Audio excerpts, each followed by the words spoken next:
2003년 페미나상을 수상한 다이 시지에의 첫 번째 장편소설 발자크와 바느지라는 중국 소녀를 소개합니다.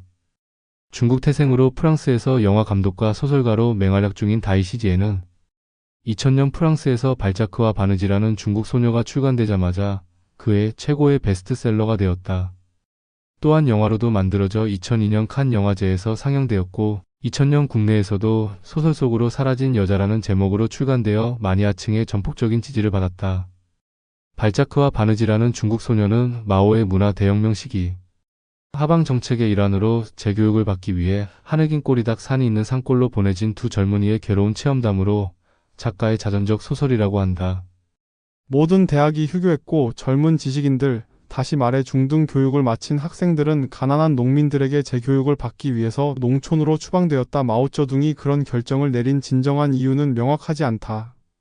어쩌면 자신의 감독을 벗어나기 시작한 홍위병들과 손을 끊고 싶었던 것은 아닐까?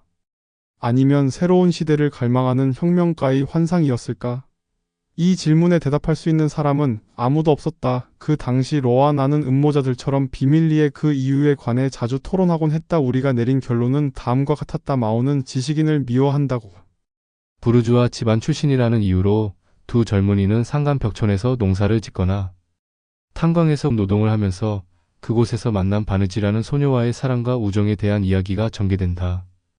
나가 가져온 유일한 문명의 물건 바이올린으로 모차르트의 곡을 연주하면서 무서운 마을 촌장이 두려워 마오쩌둥 주석을 찬양하는 곡이라고 둘러대는 해프닝도 발생한다. 그런데 어느 날 두 소년에게 중요한 사건이 발생한다. 당시 마오쩌둥의 붉은 어록 외에는 거의 모든 책이 금서로 지정되었었는데 아랫마을에 재교육을 받으러 온 안경잡이로부터 두 소년은 중국어 번역서적을 우연히 엿보게 된다. 교과목이 공업과 농업에 국한되었고 기초지식에 속하는 수학과 물리, 화학 등은 폐지되었기 때문이다. 교과서 표지에는 책 달린 모자를 쓰고 실베스타 스텔론처럼 굵직한 팔로 커다란 망치를 휘두르고 있는 노동자의 모습이 찍혀 있었다. 노동자 옆에는 농민으로 위장한 여자. 공산당원이 빨간 머플러로 머리를 싸매고 있었다. 여러 해 동안 우리가 유일하게 지식을 얻을 수 있는 것이라곤 그런 교과서들과 마오쩌둥의 붉은 어록밖에 없었다. 다른 책은 모두 금지되었다. 자유를 부르짖는 서양 문학, 특히 발자크의 소설을 마오는 경계했고 두 젊은이는 발자크 소설을 통해 바깥 세상에 눈을 뜨게 된다.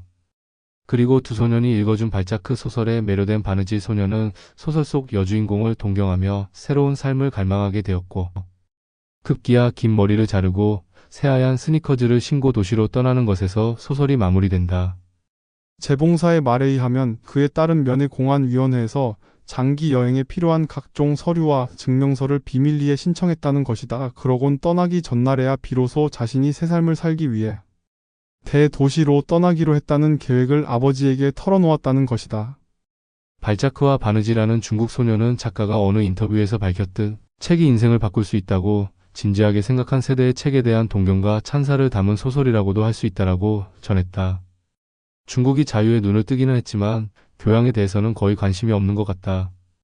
작가는 인터뷰에서 유럽의 고전 작품들이 도처에 있지만 사람들은 텔레비전을 보느라고 책을 거의 읽지 않아요. 나는 책이 인생을 바꿀 수 있다는 것을 진지하게 생각하는 세대에 속해 있지요. 우리가 듀라스, 보르헤스를 발견할 수 있었던 80년대에는 굉장했어요. 하지만 우리는 문학을 사랑하는 마지막 세대였습니다. 잃어버린 10년 동안 학령기에 많은 이들이 교육적 기회를 박탈당했고 작가도 마오쩌둥이 죽은 1976년이 되어서야 22세에 고등학교 과정을 마칠 수 있었다고 한다. 그리고 46세의 늦은 나이에 내놓은 첫 장편 소설이 바로 발자크와 바느지라는 중국 소녀이다.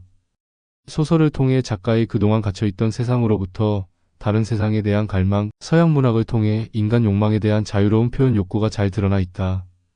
바느질 소녀가 변화한 근본적인 원인은 자신의 가치를 깨닫고 자신의 변화 가능성을 믿게 되었기 때문이다.